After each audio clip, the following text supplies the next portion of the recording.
Señor Jesús, te agradecemos por un domingo más, Señor, donde podríamos estar haciendo tantas otras cosas, invirtiendo nuestra vida en quizás nuestros hobbies o en trabajo.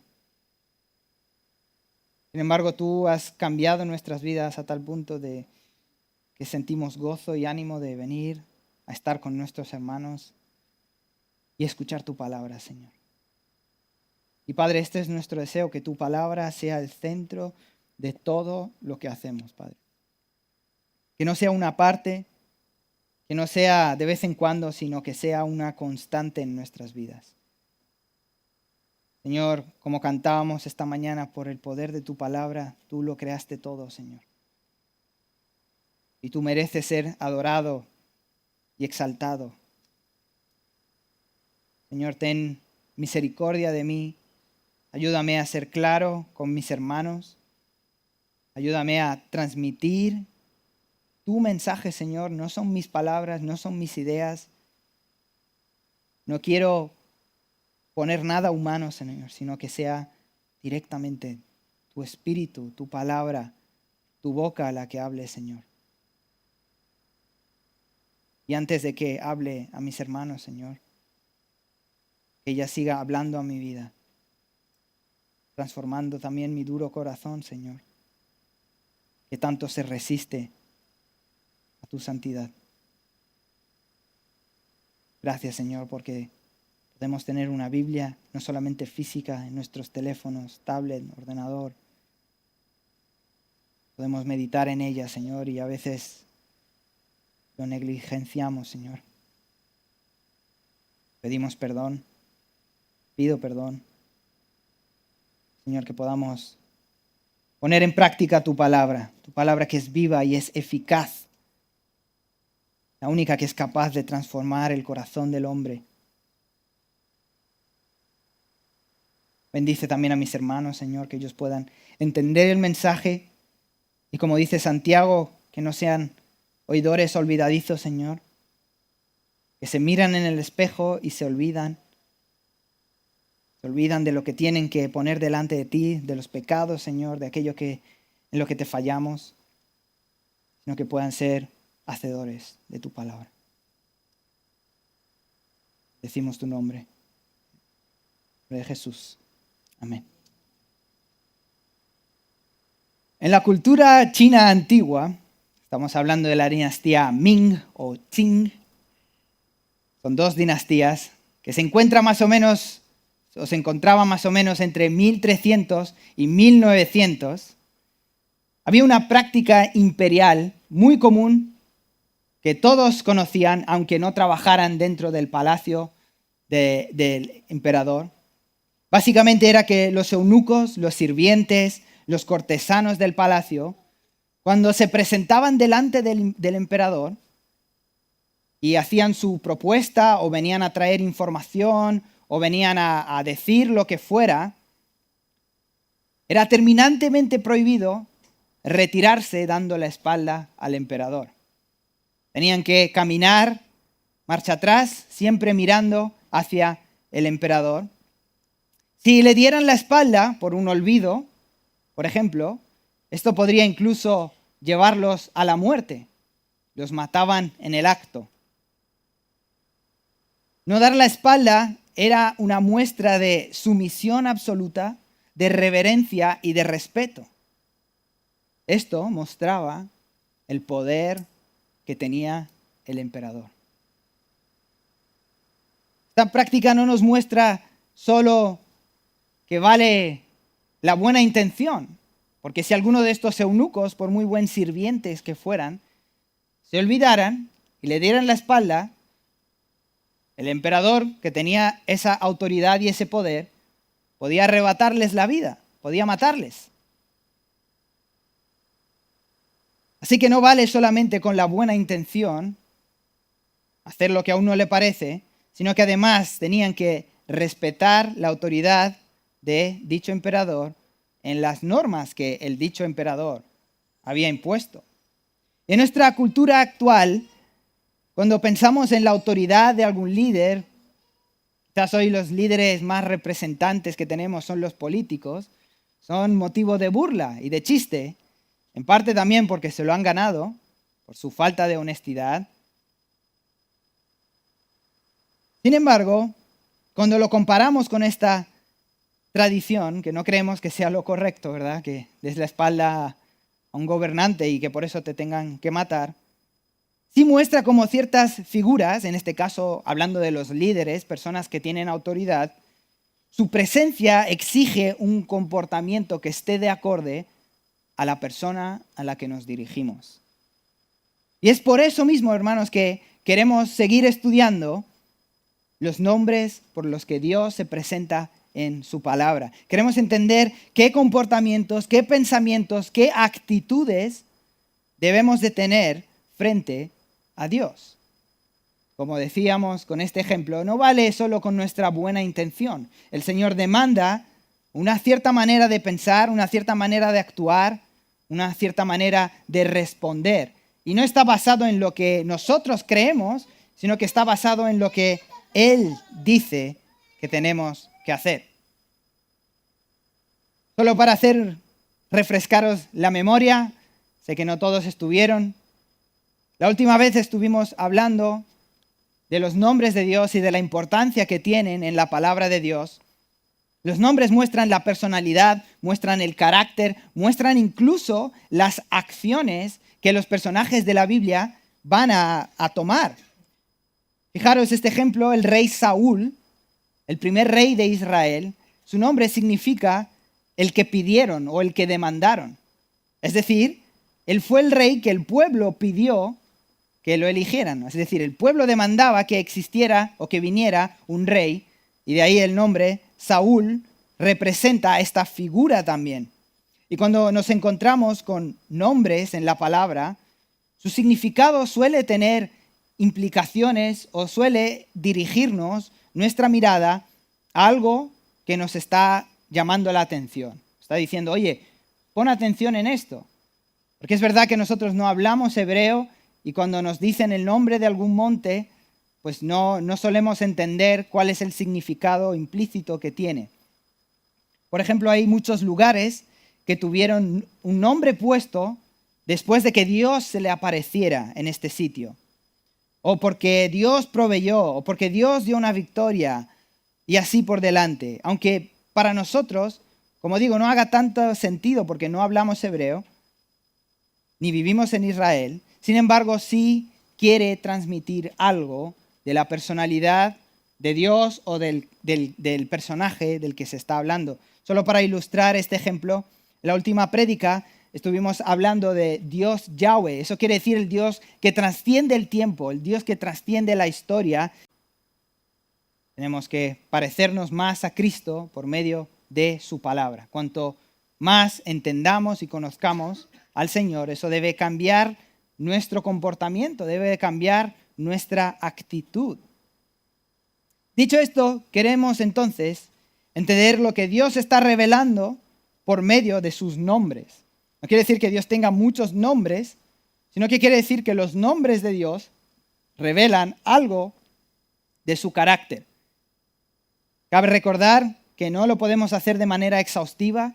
Nosotros somos humanos finitos y Dios es un Dios infinito. Vamos a estar toda nuestra vida estudiando la palabra del Señor y jamás vamos a entender todo, porque fue creado por un ser superior, nuestro Dios. Pero sí que podemos acercarnos cada vez más, sí que podemos profundizar cada vez más, y eso es lo que queremos. Así que vamos a ver cuál es el origen de este nombre que el Señor nos revela. Es el origen del nombre Elohim. Ese es el nombre que queremos estudiar al día de hoy. Este nombre aparece con diferentes formas. Aparece como El, aparece como Elohim, Eloah. Y todas estas diferentes formas ayudan a complementar o poner otro, vamos a decir, otro adjetivo por el que se pueda entender. Pero el principal sería El, igual que en español, El. Pero en hebreo tiene otro significado. Sus variantes aparecen más de 2000 veces en el Antiguo Testamento. Es el tercero, digamos, más usado de los nombres de Dios en el Antiguo Testamento. Y quizás te preguntes, bueno, si es el tercero más usado, entonces ¿por qué lo vamos a ver ahora? La razón es porque es el primero que aparece cronológicamente. Es el primero que aparece cronológicamente. Si os acordáis, el nombre Yahweh fue el primero que Dios reveló a su pueblo. Fue el primero que Dios reveló a su pueblo. Pero Dios había revelado su nombre anteriormente y lo podemos ver en Génesis 1. Vamos a leer del 1 al 5 para mantener la unidad de pensamiento, pero nos vamos a enfocar sobre todo en el 1. En el principio creó Dios los cielos y la tierra estaba sin orden y vacía, y las tinieblas cubrían la superficie del abismo, y el Espíritu de Dios se movía sobre la superficie de las aguas. Dijo Dios, sea luz, y hubo luz. Y vio Dios que la luz era buena, y separó Dios la luz de las tinieblas. Y llamó Dios a la luz día, y a las tinieblas llamó noche. Y fue tarde, y fue la mañana, un día. El libro de Génesis fue escrito aproximadamente 1400 años antes de Cristo. Recibe este nombre debido a su traducción a la Septuaginta, que es la traducción al griego de la Biblia en hebreo, que significa origen o orígenes. Pero no lleva este nombre simplemente porque tiene la traducción y porque el primer capítulo nos habla de la creación. Voy a leer versículos muy rápido, pero la idea es simplemente que veamos cómo el Señor nos está mostrando cómo todo ha sido creado en este libro. Empezamos con el 1.1 y dice, en el principio. 2.4 dice, estos son los orígenes de los cielos y la tierra. 5.1, este es el libro de las generaciones de Adán. 6.9, estas son las generaciones de Noé. 10.1, estas son las generaciones de Sem. Estas son las generaciones de Sem, otra vez en el 11.10. Estas son las generaciones de Taret, generaciones de Ismael, generaciones de Isaac, generaciones de Esaú, generaciones de Jacob. Son en total 11 divisiones donde se nos presenta los orígenes de todo. Los orígenes, ¿dónde empezó? ¿Cuándo empezó? No solo cuándo empezó la tierra, cuándo empezó esta familia, cuándo empezó este pueblo. Este es el libro de los orígenes. Y ahora quizás estás diciendo, bueno, muy interesante, quizás lo pueda soltar en una cena, cuando quieras soltar algún dato curioso sobre la Biblia. Pero ¿cuál es la importancia de que sepamos esto? Bueno, esto es el marco de este libro. Veréis, el pueblo de Israel cuando salió de Egipto, ahí la historia que se nos narra en Éxodo, ellos, diferente de nosotros, no salieron de Egipto diciendo, bueno, esto lo habrá creado el Big Bang, o esto en verdad es alguna otra teoría. Ellos no salían del instituto, de la universidad, con conocimiento científico, intentando descubrir cuál era el origen de todas las cosas, sino que su pregunta más bien era, ¿qué Dios ha creado esto? ¿Es el Dios de los egipcios? ¿Es el Dios que ellos dicen que creó todo? Que sabemos que no hay solo un Dios, sino que son varios dioses. Y aquí entra esta importante afirmación de cómo empieza el libro de Génesis. En el principio creó Dios los cielos y la tierra. Veréis, no están preguntando si hay un Dios, sino que se da por hecho de que lo creó Dios y que es ese Dios específicamente. No dice lo creó un Dios, sino que lo creó Dios. ¿Y qué es lo que nos está enseñando sobre este Dios que lo creó todo? ¿Qué es lo que nos está diciendo? ¿Qué es lo que está contrastando? Como hemos leído en esta porción hasta el versículo 5, vemos como Dios está poniendo todo en orden. El Señor está sacando las cosas de la nada y las está haciendo existir. Y no es que el Señor esté ahí con un martillo o en una obra, trabajando, haciendo. No, ¿cómo lo hace? Por el poder de su palabra. Cuando lo comparamos con los dioses egipcios o los dioses contemporáneos de aquella época, la humanidad se creaba porque había envidia entre dos dioses y uno peleó con el otro y el otro le quitó la esposa a no sé quién. Y hubo guerra y uno salió y cuando cayó al mar, de ahí surgió la tierra y siguen las historias. Esto es un contraste increíble, hermanos. Lo que Moisés está presentando aquí es que no hubo un accidente, sino que hubo un Dios todopoderoso que ordenó que todo se creara por el poder de su palabra. Él dijo, hágase, y se hizo. Él no se tuvo que andar peleando con ningún otro Dios. Él simplemente dijo que haya luz, y hubo luz. Este es el contraste, y por eso es tan importante que entendamos por qué Dios se presenta de esta manera. Como decimos, no fue una casualidad.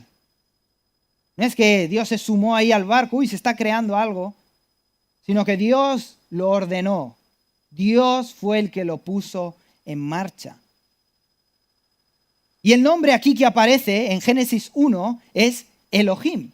En el principio creó Elohim los cielos y la tierra. ¿Qué quiere decir Elohim? Elohim es la manera de decir todopoderoso, pero para que lo podamos entender, está en plural. Está en plural. ¿Y por qué está en plural? Porque está hablando de algo más que poderoso. Quizás en nuestro idioma, en español, no lo hacemos de esta manera, pero para los que alguna vez han tenido que comprar un coche o quieren comprar un coche, tienes que fijar en varias cosas, ¿no? Los kilómetros, si es nuevo, si ha tenido un accidente, si el dueño lo cuidó bien, si es gasolina, si es diésel, si es eléctrico. Y cuando te fijas en el motor, una de las cosas en las que te fijas es en los caballos de potencia. Aunque no sabemos muy bien qué quiere decir, pero nos fijamos en los caballos y cuanto más caballos tenga, más potente es el coche, ¿no es así? Si un coche tiene un caballo de potencia es casi que algo ridículo, no existe. De lo pequeño que es, de lo débil que es. Por eso no tiene sentido que la palabra, en este sentido, caballo, se use en singular, sino que siempre se va a usar en plural, porque hace alusión a algo más fuerte. Cuanto más caballos, más fuerte. Este es el poder de nuestro Dios. Es un poder tan fuerte que para poder expresarlo con el lenguaje humano, lo expresan en plural. No es suficiente. Las palabras no son suficientes, hermanos, para describir el poder de Dios. Y por eso emplean los diferentes artículos, las diferentes formas gramaticales para poder expresar lo grandioso, lo poderoso que es Dios. Esto es sorprendente. Pero no es solo sorprendente para los egipcios que acaban de salir, los israelitas que acaban de salir de Egipto, sino que esto es sorprendente incluso para nosotros. Dios, el Dios en el que creemos, no es un Dios tapa agujeros. No sé si conocéis esta expresión. Como no tengo explicación para esto, supongo que lo hizo Dios. No, hermanos, eso no es el poder de Dios. Dios lo creó todo. Lo entiendas un poquito mejor o no lo entiendas. No es un Dios tapa agujeros. Ahora, muy bien, sabemos lo grandioso que es su nombre, entendemos lo poderoso que es, pero ¿esto qué quiere decir para nuestras vidas? ¿Esto qué implica? Y queremos ver dos implicaciones queremos ver. Y queremos empezar con la primera, y es que entender el poder de Dios, entender su omnipotencia, exige de nosotros santidad. Exige de nosotros santidad. Acompañadme a 2 Corintios 6, versículos del 17 al 18. 2 Corintios 6, del 17 al 18.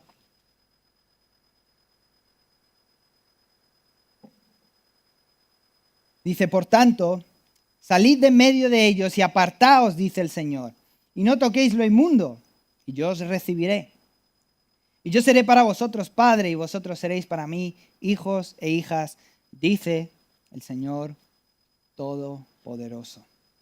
Carta de 2 de Corintios se escribe con el propósito de terminar de pulir y corregir lo que tiene que ver con la enseñanza y la disciplina. El apóstol Pablo está defendiendo también su apostolado y animando a aquellos que se alejaron de los falsos maestros debido a las instrucciones de Pablo, que lo sigan haciendo, que sigan por ese camino. Y la ciudad de Corinto se caracterizaba por 3 cosas. Se caracterizaba por su economía, al tener un puerto de gran importancia. Se caracterizaba por la adoración a los ídolos y los falsos dioses, al ser una ciudad cosmopolita donde transitaban muchas personas de diferentes lugares del mundo. Traían también sus influencias religiosas. Y había una tercera característica, y es la inmoralidad sexual. Tenían templos dedicados a todo tipo de inmoralidades. Y en esta sección en concreto, Pablo está combatiendo la mezcla entre Dios y los ídolos. Como hemos dicho, esta ciudad se caracterizaba por la influencia de los ídolos y había penetrado la iglesia. Y cuando leemos 1 de Corintios, vemos cómo Pablo está estableciendo un límite muy fácil de ver, porque ellos habían medio que borrado este límite y dejaban que las influencias de los ídolos, de la inmoralidad, entraran dentro de la iglesia. Así que Pablo, en esta sección, en el capítulo 6, nos está diciendo las características de un verdadero ministerio. Ellos no buscan su propio bienestar, más bien sufren azotes, cárceles, desvelos, se caracterizan por mostrar los frutos del Espíritu y enseñar la palabra de Dios. Esto lo vemos del versículo 1 hasta el versículo 13. Y una vez que dice cómo se caracteriza, ahora va a empezar a dar una orden. Versículo 14. No estéis unidos en yugo desigual con incrédulos. A diferencia de lo que muchos creen, que este versículo está hablando sobre el matrimonio, cuando leemos esta carta en ningún momento él está hablando de las relaciones familiares o sexuales o nada del estilo. En toda la carta el tema no se aborda de manera directa. Y si bien creemos que esta implicación es correcta, en la que un cristiano no debería de casarse con un no cristiano, el orden que está dando él aquí específicamente no está hablando de esto. De nuevo, creemos que hay implicaciones, hay una verdad establecida. Sin embargo, no es el mensaje directo que nos está dando aquí. Y él nos está usando una analogía que viene de Deuteronomio 22:10, donde se ordena no arar con buey y con asnos. De ahí se habla de lo del yugo. Y aunque yo no sé mucho de ganadería, creo que la mayoría de los que estamos aquí no sabemos mucho, pero la idea aquí es que no pueden arar juntos porque son de diferentes tamaños, diferentes fuerzas, diferentes naturalezas. Entonces uno va a arrastrar el otro y se va a hacer daño, y el otro va a ser una carga para el otro y también se va a hacer daño porque tiene que ser empujado por el otro. Uno hará con que el otro sufra. Por eso tiene mucho sentido que también se aplique al matrimonio. Por eso estamos diciendo que tiene implicaciones. Pero ahora, hablando del tema del que se está refiriendo Pablo, lo que él está diciendo es, de manera general, y vamos a ir viendo con un poco más de detalles, no uséis la ayuda no cristiana para resolver problemas espirituales. O no le pidáis peras al olmo, como decimos aquí en España. Y tiene bastante lógica, porque ¿cómo vamos a pedir ayuda en lo espiritual a una persona o a alguien que no cree en Cristo? Es como si una persona que no sabe nadar intenta salvar a alguien que se está ahogando. ¿Qué va a pasar? Se ahogan los dos. Sería una tragedia. Y para eso Pablo nos hace una serie de preguntas retóricas para que veamos cómo es incoherente, no se puede. Es imposible unirse en algo espiritual con alguien no espiritual o algo no espiritual. Fijaros, versículo 14, la segunda parte dice, pues, ¿qué asociación tiene la justicia y la iniquidad? ¿O qué comunión la luz con las tinieblas? Si la justicia es practicar la ley de Dios, la injusticia es no practicarlo. Son antónimos, son contrarias una a la otra. Esto es lo que son incompatibles por naturaleza y hasta por lógica. No se pueden hacer los dos a la vez. O practicas la justicia o practicas la injusticia. Y de nuevo, si la luz es la verdad, las tinieblas entonces equivalen a la mentira. Y si la luz es santidad, entonces las tinieblas son el pecado. No se pueden estar los dos a la vez. Es imposible. O vives una vida de santidad o vives una vida de pecado. Pero las dos no se pueden. Versículo 15. ¿O qué armonía tiene Cristo con Belial? ¿O qué tiene en común un creyente con un incrédulo? Bueno, si hasta ahora no estaba claro, él sigue con su lógica aplastante. ¿Conocéis esto? La lógica aplastante. O sea, no hay nada que decir contra esto. ¿Qué tiene en común Cristo con el diablo? Esa es la pregunta. Cuando usa ahí Belial, se está refiriendo a Satanás, a diablo. Esto es lo que quiere decir. ¿Creéis que Dios le va a pedir ayuda al diablo para hablar de las cosas espirituales? ¿Creéis que tiene algún sentido de hacer esto? No, por supuesto que no. Y además lo aterriza ahora a los cristianos. Bueno, entendemos que Dios no se va a unir en una empresa espiritual con el enemigo. Pero ¿qué pasa con los cristianos? Así como esta lógica es bastante evidente, la luz y las tinieblas no van de la mano. ¿Creemos acaso entonces que un cristiano puede recurrir a lo no espiritual para resolver problemas espirituales? ¿O que quizás se puedan mezclar con otros dioses para resolver el problema que solo Dios puede resolver? ¿Que solo su palabra puede dar respuesta? Y la tercera pregunta que nos hace es, ¿o qué acuerdo tiene el templo de Dios con los ídolos? De nuevo nos presenta dos realidades opuestas de diferentes naturalezas. El templo de Dios es contrario a los ídolos. Vemos en el Antiguo Testamento cómo el pueblo se corrompía una y otra vez. ¿Y por qué lo hacían? Porque desobedecían la orden de Dios de no contaminarse con los ídolos. Incluso es el caso que tenemos del rey Salomón. El rey Salomón lo hizo muy bien hasta que empezó a dejarse influenciar por sus muchas mujeres. ¿Y qué es lo que pasó? Fijaros en la contradicción. Él fue el que construyó o terminó de construir el templo de Dios, pero él también construyó templos con ídolos para sus mujeres. Una completa contradicción, y esto fue lo que llevó a Salomón a alejarse. Así que por si esto no fuera suficiente, solo con la lógica aplastante, digamos, el apóstol Pablo ahora nos va a citar versículos del Antiguo Testamento. Nos va a citar versículos de Génesis, de Éxodo, Levíticos y demás. Fijaros lo que dice en la segunda parte del versículo 16. Porque nosotros somos el templo del Dios vivo.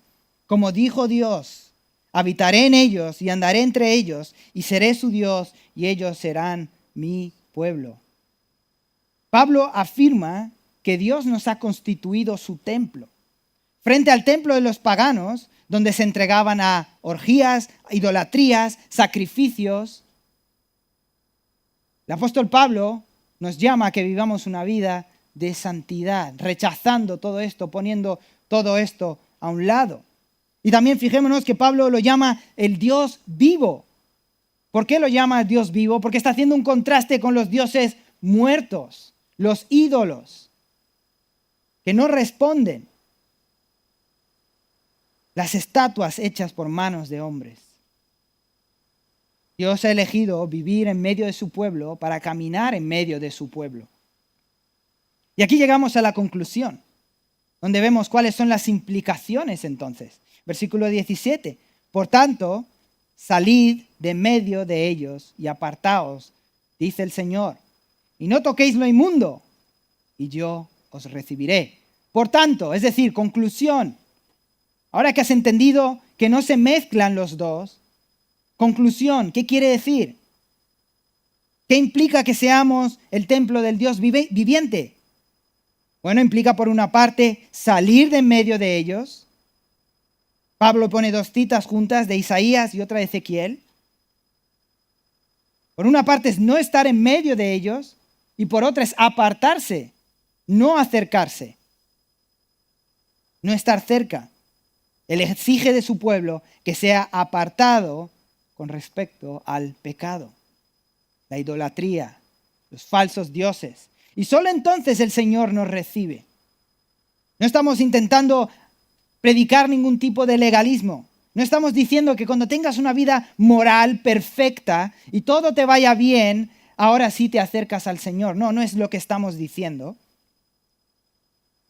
Lo que se refiere aquí es que si tú estás en el pueblo de Dios, si tú eres parte del pueblo de Dios, Dios demanda que vivas y te comportes de una determinada manera. Recordad que Dios no se mezcla con el pecado. Incluso cuando vemos las parábolas, como puede ser la parábola del hijo pródigo, el Señor sale a recibirlo, sí, una vez que se ha arrepentido y ha vuelto. Tenemos que entender esto, hermanos. Él es el Dios todopoderoso y no tolera el pecado. Versículos 18, y yo seré para vosotros padre y vosotros seréis para mí hijos e hijas, dice el Señor Todopoderoso. Entonces, solo entonces, cuando os apartéis del pecado, cuando os alejéis del pecado, ¿qué dice Él? Seré para vosotros como un padre. Él nos hará hijos. Cuando la palabra habla de Dios como Padre, habla de lo bondadoso que es Dios. Fijaros que Dios es el que hace llover tanto para justos como para injustos. Él es el Dios Padre. Él se complace, Él nos abraza cuando nosotros nos alejamos de los ídolos. Porque eso es lo que nos dice su palabra. Pero fijaros lo que dice al final de este versículo. Si bien Dios es un Dios Padre, como hemos dicho, es un Dios que nos abraza, que nos trae cerca cuando nos alejamos del pecado, cuando nos arrepentimos, cuando ponemos nuestra fe y nuestra confianza en Jesucristo,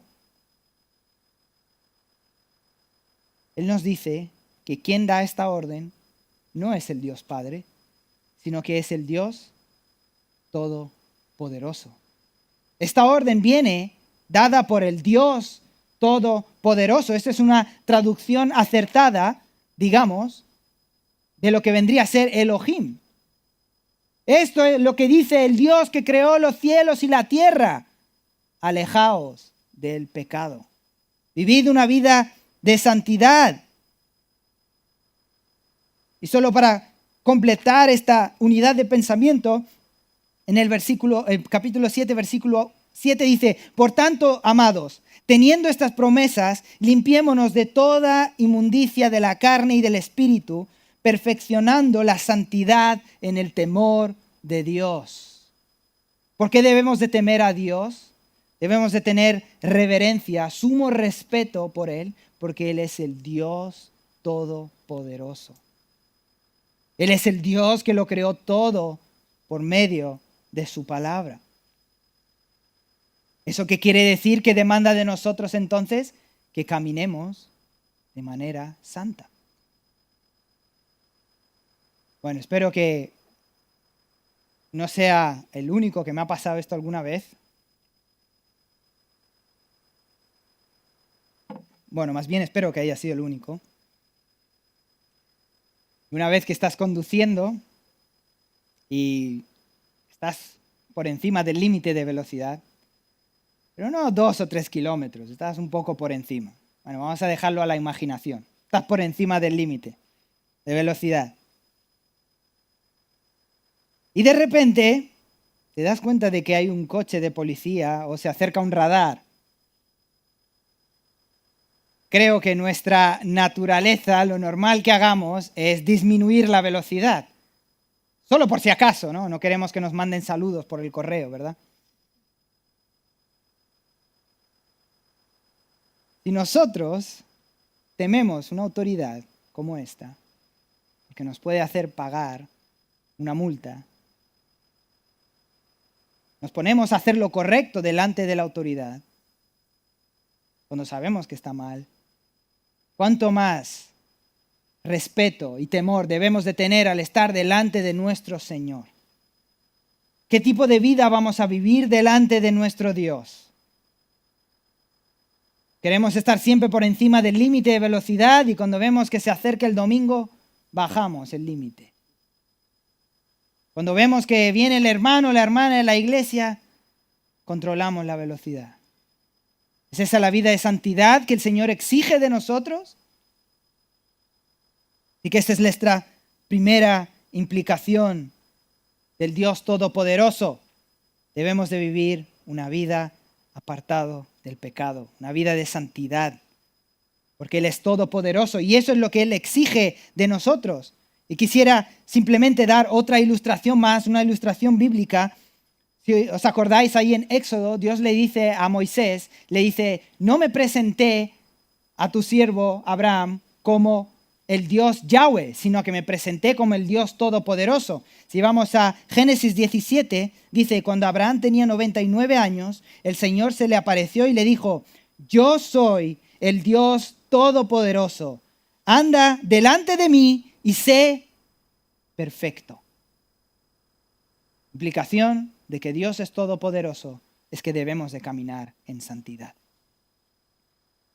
Ahora, teniendo en cuenta que esta es una primera implicación, y como hemos dicho que no se trata de un legalismo, de vivir una vida moralmente buena y luego acercarnos al Señor, hay una segunda implicación que debemos de entender, sí o sí. Como Dios es el Dios todopoderoso, solamente su poder es capaz de salvar. Como Dios es el Dios Elohim, su poder es el único capaz de salvar al ser humano.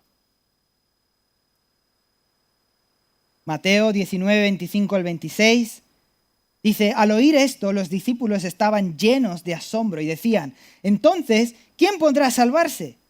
Pero Jesús mirándolos les dijo, para los hombres eso es imposible, pero para Dios todo es posible. En el Evangelio de Mateo se nos está presentando a Jesús como el Rey. No solamente el Rey de los judíos, sino el Rey eterno.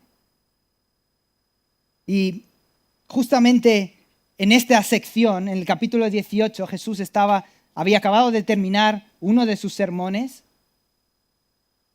Y al principio del 19, los fariseos empiezan a hacer preguntas para probar a Jesús.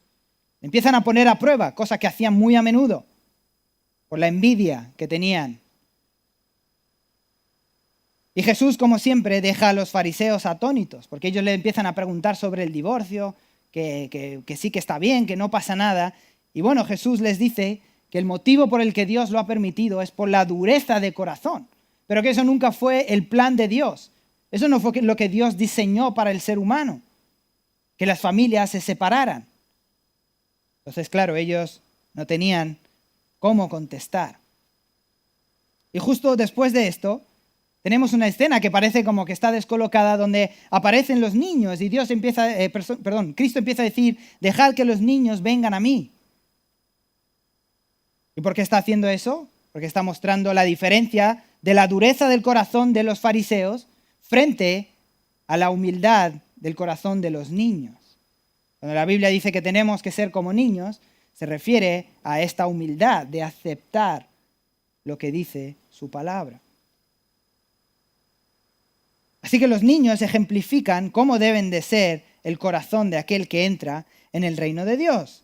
Y justo después, que parece que está fuera de lugar, tenemos otra escena, pero que está de acorde con todo este contexto, que es la conocida historia del joven rico.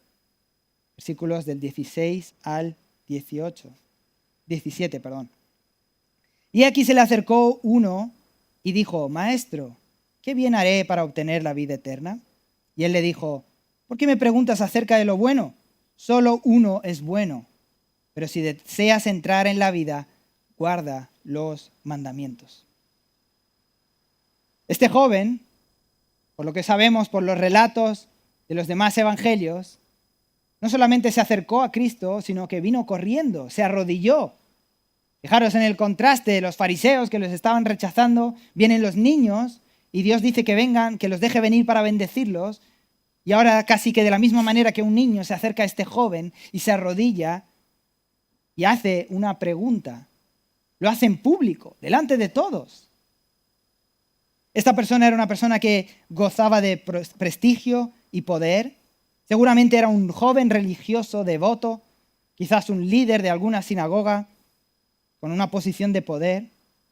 Y él se arrodilla delante del maestro con una inquietud que quizás no le deja dormir, a tal punto de que se tiene que pasar ahí por medio de los niños, ¿no?, para hacerle esta pregunta a Cristo.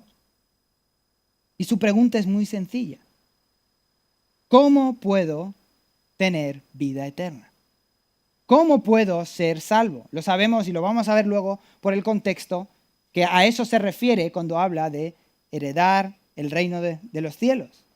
¿Cómo puedo yo ser salvo? Él era capaz de reconocer que no era salvo, de que no tenía vida eterna. Incluso fue capaz de reconocerlo delante de todo el mundo. Y hasta reconoció la autoridad de Cristo, porque sabía que él predicaba con autoridad, y lo llama maestro, y hace de nuevo este acto en público, preguntando, ¿cómo puedo yo ser salvo? Pero, no sé si a vosotros, pero a mí me deja desconcertado cuando lo lees a primera vista, que la respuesta inmediata de Cristo no es, bueno, vamos a hacer una oración, tú pides para que yo entre en tu corazón y ya eres salvo. Pero si Él le está preguntando por salvación, ¿por qué no lo hizo? La respuesta es porque Cristo siempre mira al corazón. Y la respuesta que Él le da va apuntando, como siempre, al corazón. La intención de Cristo era mostrar que nadie puede cumplir los mandamientos. Tengamos esta idea clara para poder entender lo que va a decir a continuación. Era que se diera cuenta de que todos hemos fallado en cumplir los mandamientos. Pero de nuevo, como Dios, como Jesús conoce la intención del corazón, ¿verdad?, lo va a exponer. Porque además, fijaros la respuesta del joven en el versículo 18. O sea, el Señor le dio una respuesta general, dijo, mira, vive una vida de santidad, ¿no? Vive una vida que agrada a Dios. Pero el joven le dice, versículo 18, ¿cuáles? ¿Cuáles mandamientos? Y respondió Jesús, no matarás, no cometerás adulterio, no hurtarás, no darás falso testimonio. Versículo 19, honra a tu padre y a tu madre y amarás a tu prójimo como a ti mismo. ¿Creéis que acaso este joven no sabía los mandamientos? De nuevo, parece un poco raro que él, siendo una persona que conocía la ley, le pregunte, ¿cuáles son los mandamientos? ¿Qué mandamientos me faltan? ¿Cuáles tengo que cumplir para heredar la vida eterna? De nuevo, y Cristo no le dice, bueno, haz esta oración, pide que yo entre en tu corazón, ¿no? De nuevo, le da una serie de mandamientos.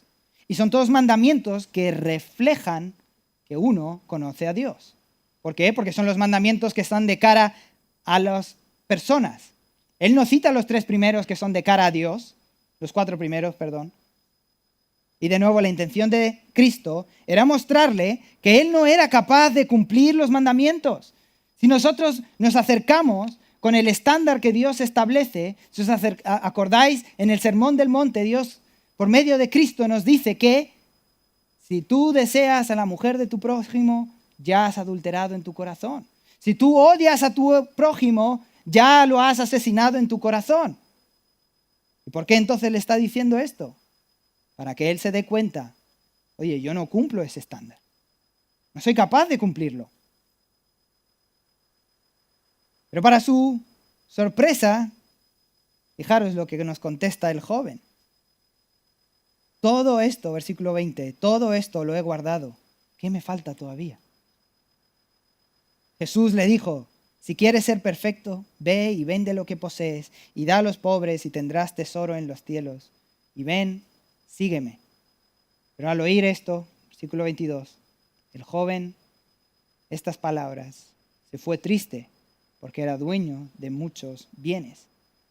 Es decir, él no entendió. Lo que faltaba era darse cuenta de que no los podía cumplir. Él no podía cumplir los mandamientos.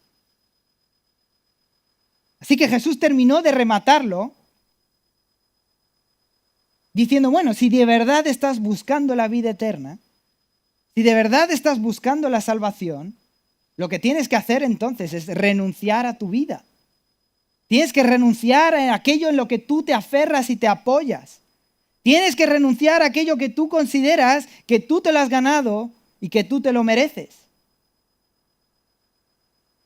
Y sabemos que lo que él no estaba dispuesto a renunciar eran sus bienes. Él no estaba dispuesto a admitir que él no amaba al Señor de manera correcta. De nuevo, ¿todo lo he guardado? ¿De verdad todo lo había guardado? ¿De verdad?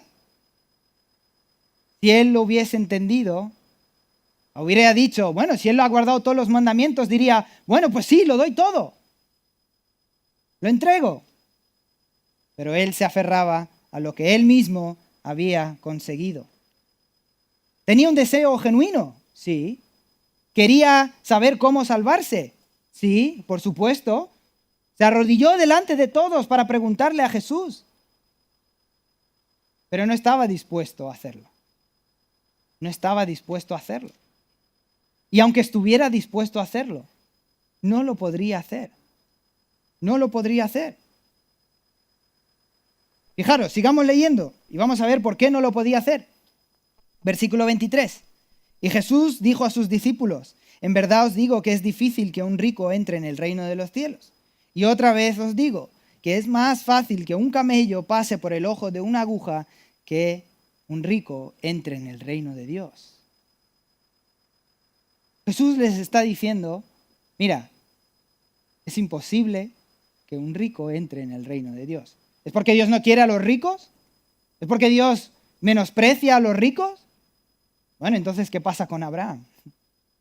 Bueno, ¿y qué pasa con todos los que seguían a Jesús, que tenían bienes? No se refiere a eso.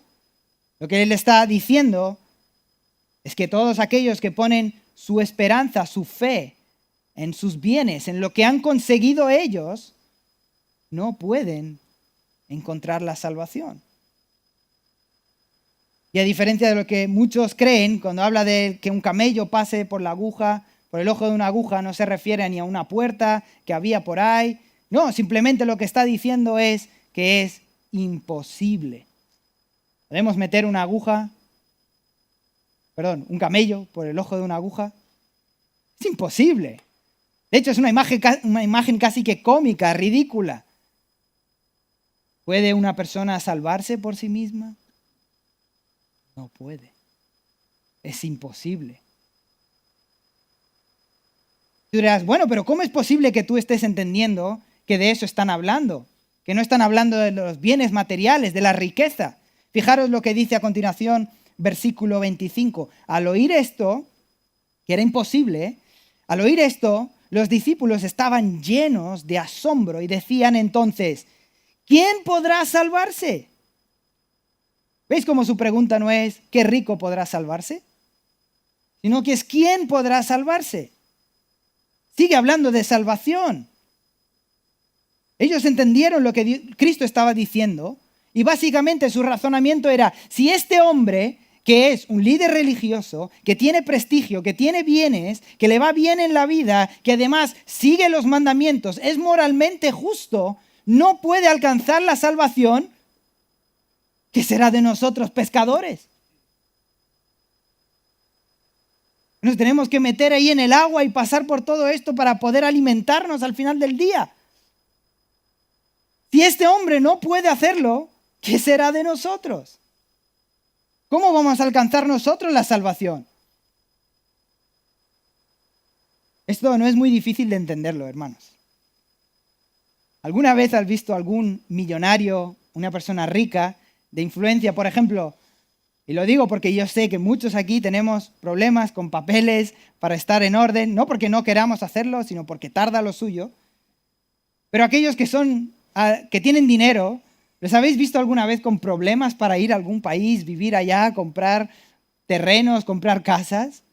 No tienen problemas para conseguirlo, ¿verdad?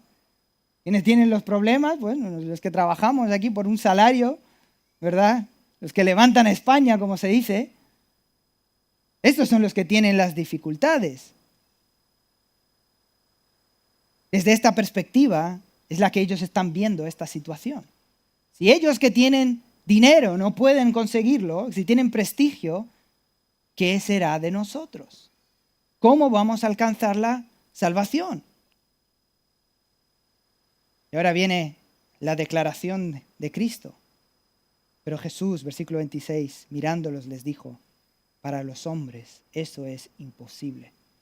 Para Dios todo es posible. Muchos desafortunadamente usan este versículo para abrir un negocio nuevo, para empezar una relación que no deberían, o incluso para hacer cualquier tipo de barbaridades diciendo que todo es posible para Dios. Pero fijaros todo lo que hemos leído hasta ahora, ¿de qué está hablando? De salvación. Para el hombre es imposible salvarse por sí mismo. El hombre no puede salvarse por sí mismo. Hermanos, no se trata de que al final de nuestra vida hay una balanza donde tú vas a poner todas las cosas malas y todas las cosas buenas que has hecho. Y si tienes más cosas buenas que malas, te salvas. No, hermanos, cuando tú pecas una sola vez, ¿sabes qué pasa con la balanza de tu vida? Se rompe, se acabó. Ya somos dignos de ir al infierno por una mentira. Porque Dios es un Dios ¿qué? Todopoderoso, que merece ¿qué? Santidad. No se trata de que, bueno, yo es que vivo una vida buena y pago mis impuestos. Muy bien, eso es correcto, pero eso no te lleva a la salvación. No, yo es que respeto a todas las personas y respeto a todas las creencias. Muy bien, pero eso no te salva. La Biblia nos enseña que la salvación es exclusiva.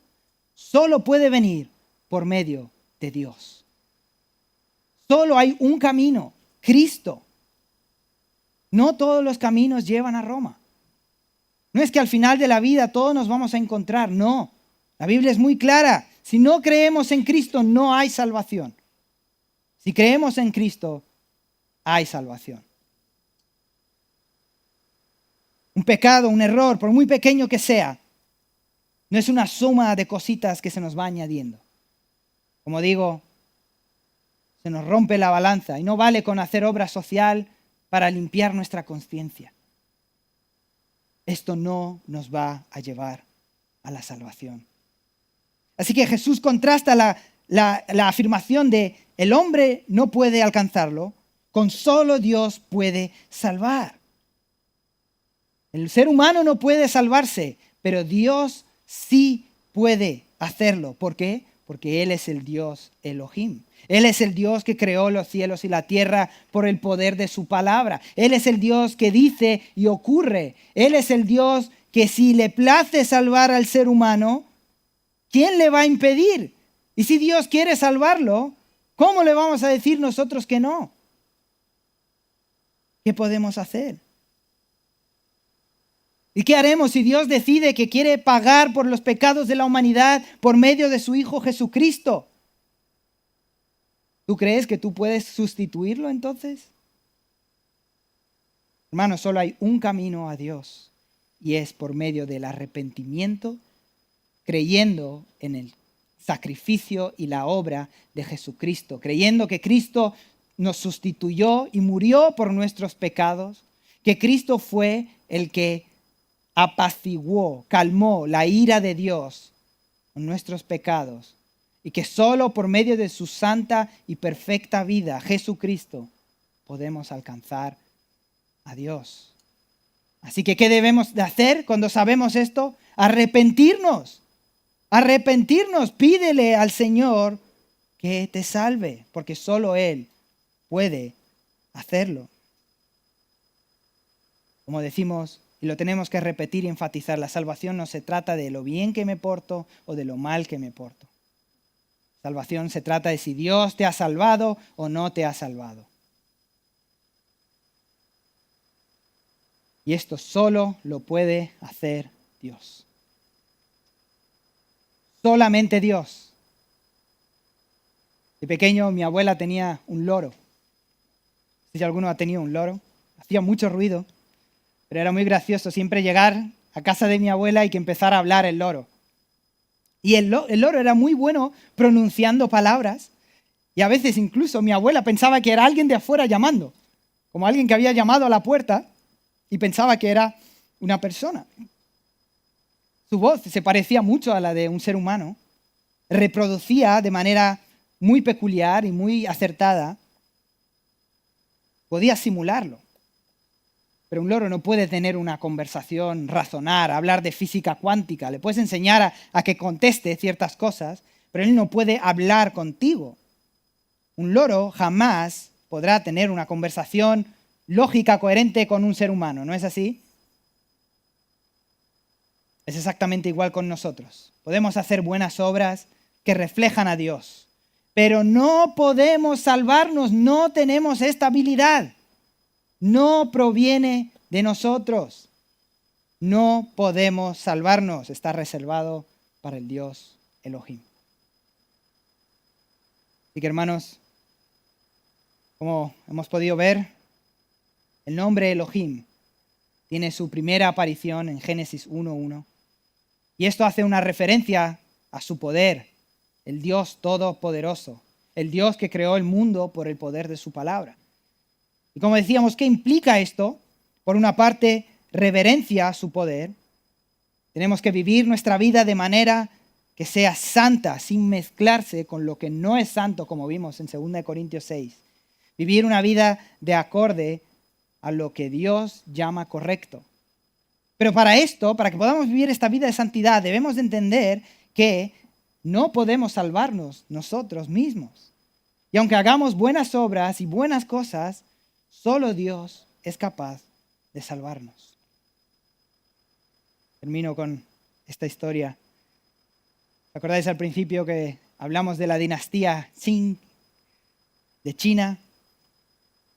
Hubo un emperador llamado Qianlong, uno de los más poderosos y refinados de la dinastía Qing. Hablamos del siglo XVII, allá por el 1600.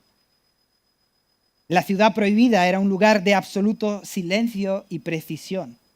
Todo estaba regido por etiquetas muy rigurosas, desde cómo se presentaban los documentos hasta los grados que tenían que inclinar su cabeza delante del emperador. Y hubo un joven eunuco recién ingresado en el servicio imperial que fue asignado a entregar un mensaje a uno de los ministros en presencia del emperador. Nervioso, manos temblorosas y sudando, se arrodilló en el centro del salón, dio el mensaje y por un momento dijo, bueno, ahora ya se acabó lo mío. Se levantó y cometió el error de girarse y dar la espalda al trono. Hubo un momento de silencio y de repente sonó como uno de los guardias dio la señal de que alguien había infringido una norma. El joven se paró en seco y sabía lo que le esperaba. El emperador no dijo ni una sola palabra. Y al cabo de un rato, que era un emperador muy conocido por su severidad y porque no le importaba tomar las decisiones que tuviera que tomar, simplemente dijo, un árbol que aún no ha crecido recto puede ser guiado con una cuerda. Si florece torcido, no sirve para más nada que leña. Mandó que el joven fuera reeducado por los eunucos mayores. Se le prohibió volver a servir en presencia directa del emperador durante 3 años. En esa historia, el emperador le perdonó la vida, pero no le perdonó la lección. Si esto es así con una autoridad humana, fijaros el temblor que tenía este joven, venir delante de un emperador humano, de seguir las etiquetas correctas, porque sabía que este emperador tenía poder para matarlo si quisiera. Sin embargo, este mismo emperador decidió salvarlo. Pero solo porque lo salvó no quiere decir que ahora puede presentarse delante del rey y darle la espalda cuando le dé la gana. Lo que tiene que pasar ahora por un entrenamiento, 3 años, a ver si aprende la lección. Y a diferencia de este emperador, cuando estamos delante de Dios, ¿ese es el temor que tenemos? El Dios Todopoderoso, que tiene poder para quitar la vida y dar vida eterna y que exige santidad en nosotros. Oremos. Señor Jesús, te agradecemos por tu palabra. Agradecemos porque ella es viva y es eficaz, Señor. Y nos asombra ver cómo lo que tú dijiste hace miles de años, Señor. Como tú le hablaste a estos campesinos, como tú le hablaste a estos pescadores. Y esta palabra que revolucionó el mundo, Señor, sigue revolucionando los corazones, Padre. Señor, ayúdanos a tener temor reverente. Ayúdanos a entender que no nos podemos comportar como nos da la gana delante de ti, Señor. Eres el Dios Todopoderoso. Eres el Dios creador, el Dios que lo creó todo por medio de su palabra, Señor. Nosotros somos insignificantes delante de ti. Ten misericordia de nosotros, Señor. Perdónanos por creer que nos ganamos la salvación, Padre, por lo bien que nos portamos y el bien que hacemos. Y, Señor, si hay alguien aquí que todavía no la ha recibido, Señor, te pedimos misericordia, Padre. Que tú alcances a esta o estas personas. Porque el ser humano no puede salvarse por sí mismo, Señor. Padre, agradecemos una vez más el hecho de que podamos estudiar tu palabra, el hecho de que podamos meditar, de que podamos ser corregidos por lo que tú nos enseñas, Señor. Ayúdanos a poner esto en práctica. Ayúdanos a que no sea simplemente conocimiento intelectual, sino que podamos reflejar a tu Hijo Jesucristo en todo lo que hacemos, Señor. Por medio de esta vida de santidad que tú demandas, Señor, de no mezclarse con lo que no es santo, con lo impuro, con los ídolos, con las ideologías, que no proviene de ti, Señor. Agradecemos en nombre de Jesús.